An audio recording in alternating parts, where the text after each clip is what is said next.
Who will cry when you dye രാവിലെ ഒരു സുഹൃത്ത് എനിക്ക് അയച്ചു തന്ന ഒരു വാചകമാണ്. എന്നിട്ട് അദ്ദേഹം അതിനോടൊപ്പം തന്നെ എഴുതി, ഇത്തരം വാക്കുകൾ അങ്ങയ്ക്ക് സംസാരിക്കുമ്പോൾ എവിടെയെങ്കിലും ഉപകാരപ്പെടുമെന്നോർത്താണ് അയക്കുന്നത്. പ്രാധാന്യമില്ലെങ്കിൽ വിട്ടുകളഞ്ഞേക്കുക, ക്ഷമിക്കുക എന്നാണ് പറഞ്ഞത്. യഥാർത്ഥത്തിൽ അങ്ങനെ വിട്ടുകളയാവുന്ന ഒരു വാചകമല്ലത്.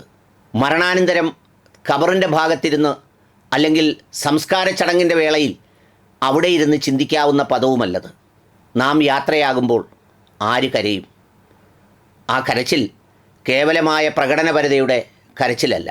ആ കരച്ചിൽ ഏതെങ്കിലും ആൾ മരണപ്പെടുമ്പോൾ അവരുടെ മക്കളോ മറ്റുള്ളവരോ വളരെ ഉത്ബുദ്ധരും ശക്തരും പ്രധാനികളും അധികാരികളും ഒക്കെയാണെങ്കിൽ അവരെ ബോധ്യപ്പെടുത്താൻ വേണ്ടി ആരെങ്കിലും കരയുന്ന കരച്ചിലുമല്ല. മറിച്ച് നമുക്ക് ലഭിച്ച ജീവിതമാകുന്ന ഒരു ചെറിയ യാത്രക്കിടയിൽ എത്ര മനുഷ്യരാണ് നാം യാത്രയാകുമ്പോൾ ഹൃദയം കൊണ്ട് ഒരു ഉപകാരിയായ മനുഷ്യൻ, അല്ലെങ്കിൽ എന്തെങ്കിലും ഒരു സഹായം ചെയ്ത മനുഷ്യൻ, അല്ലെങ്കിൽ നമ്മളെ ഓർത്ത മനുഷ്യൻ, അല്ലെങ്കിൽ നമ്മൾക്ക് വേണ്ടി നീതിക്ക് വേണ്ടി എവിടെയെങ്കിലും ശബ്ദിക്കുകയോ പ്രവർത്തിക്കുകയോ ഇടപെടുകയോ ചെയ്തിട്ടുള്ള മനുഷ്യൻ, അങ്ങനെ ഒരാൾ പോയല്ലോ എന്ന് ഹൃദയത്തിൻ്റെ ഉള്ളിൽ നിന്നും വളരെ സങ്കടപൂർവ്വം കരയുന്ന ഒരു കരച്ചിലുണ്ടല്ലോ. ആ കരച്ചിൽ അലറി വിളിക്കുന്ന 1000 പ്രാർത്ഥനയേക്കാൾ ഏറ്റവും പ്രയോജനകരമാണ്. അത് നമുക്ക് ലഭിക്കേണ്ടത് ജീവിച്ചിരിക്കുമ്പോൾ നാം ചെയ്യുന്ന പ്രവൃത്തികളിലൂടെയാണ്, നാം ചെയ്യുന്ന നന്മകളിലൂടെയാണ്, നാം ചെയ്യുന്ന ഉപകാരങ്ങളിലൂടെയാണ്. ചിലരെങ്കിലും മരിച്ചെന്ന് കേൾക്കുമ്പോൾ ആശ്വാസം കൊള്ളുന്ന, അല്ലെങ്കിൽ അവനങ്ങ് പോയല്ലോ എന്നോർക്കുന്ന ചിന്തകൾക്കപ്പുറത്ത് അയാളുണ്ടായിരുന്നെങ്കിൽ, ഇപ്പോഴുണ്ടായിരുന്നെങ്കിൽ എന്നെങ്കിലുമൊക്കെ ചിന്തിക്കാൻ കഴിയുന്ന ഇടപെടലുകളുടെ സങ്കട കണ്ണീരിന് അഗ്നിയേക്കാൾ വലിയ കരുത്തും വലിയ സ്വീകാര്യതയുമുണ്ട് എന്നതാണ് സത്യം. മരണാനന്തരം അല്ലെങ്കിൽ മരണവേളയിൽ അവിടുന്ന് അങ്ങോട്ട് ആരംഭിക്കുന്ന ജീവിതത്തിലൊക്കെയും ഇത്തരം കർമ്മങ്ങളുടെയും പ്രവൃത്തികളുടെയും തുടർച്ചയാണെന്നതാണ് ഒരു സത്യം. എവിടെയെങ്കിലുമൊക്കെ മരണപ്പെട്ട് കഴിഞ്ഞ് വലിയ മീസാൻ കല്ലിൽ നീളത്തിൽ പേരെഴുതി വെക്കുമ്പോൾ ഒരുപക്ഷെ ഒപ്പം ജീവിച്ചിരുന്നവരോ ആ കാലഘട്ടത്തിൽ കഴിഞ്ഞിരുന്നവരോ അതിൻ്റെ ഓരത്തുകൂടി നടന്ന് പള്ളിയിലേക്ക് പോകുമ്പോൾ ആ പേര് വായിക്കുന്ന നിമിഷം ആരോടും പറയാത്തൊരു ചിന്ത വായിക്കുന്നവരുടെ മനസ്സിലുണ്ടാവും. ആ ചിന്ത ഉപകാരങ്ങളുടെയും നന്മയുടെയും ഈ പറഞ്ഞതുപോലെ ഉള്ളിൽ നിറയുന്ന എന്തെങ്കിലും സങ്കടങ്ങളുടെയും ചിന്തയാണെങ്കിൽ അത്തരം ജീവിതങ്ങളാണ് ധന്യമായ ജീവിതങ്ങൾ.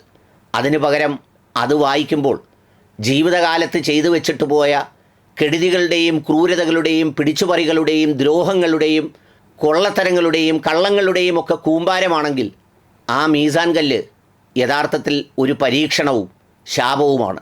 കാരണം വായിക്കുന്നവരുടെ മനസ്സിലൊക്കെയും ഉണ്ടാകുന്നത്, ഉള്ളിലുയരുന്നത് ആശ്വാസത്തിൻ്റെയോ അല്ലെങ്കിൽ ആഹ്ലാദത്തിൻ്റെയോ അല്ലെങ്കിൽ അവനങ്ങ് പോയല്ലോ എന്ന ചിന്തയുമായിരിക്കും എന്നുള്ള കാര്യം മറന്നു പോകരുത്. അതുകൊണ്ട് നമ്മളൊക്കെയും ജീവിച്ചിരിക്കുന്ന വേളയിൽ ബാലൻസുകൾ ഒരുക്കാറുണ്ടല്ലോ.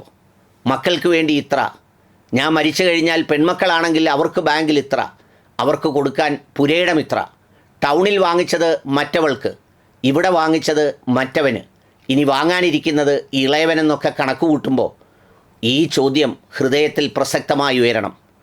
ഞാൻ മരിക്കുമ്പോൾ ആരാണ് കരയാനുണ്ടാവുക?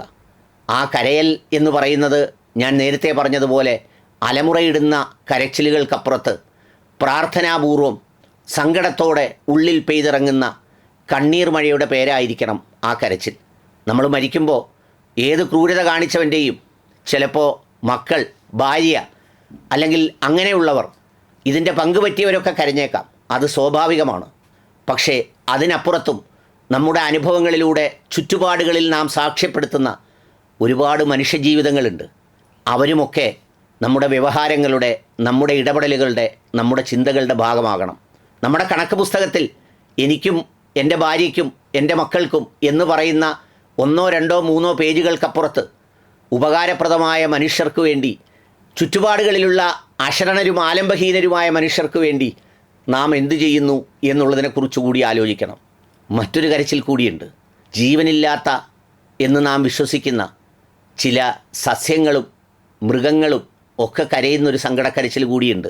നാം മരിക്കുന്ന വേളയിൽ നാം സ്ഥിരമായി വെള്ളമൊഴിക്കുന്ന ഒരു വൃക്ഷം, നാം നട്ടുവളർത്തിയ ഒരു വൃക്ഷം, അല്ലെങ്കിൽ നാം എന്നും തീറ്റി കൊടുക്കുന്ന ഒരു നാൽക്കാലി അതുപോലെയുള്ള മൃഗങ്ങളും ഈ പറഞ്ഞ ആളിൻ്റെ അന്ത്യയാത്രയിൽ എനിക്കിത് തരുന്നവൻ പോയല്ലോ എന്നോർത്ത് പച്ചമരങ്ങൾ പോലും കരയുന്ന അത്തരമൊരു വികാരങ്ങളുടെ ചിന്തകൾ കൂടി ഈ കരച്ചിലുണ്ടാകണം.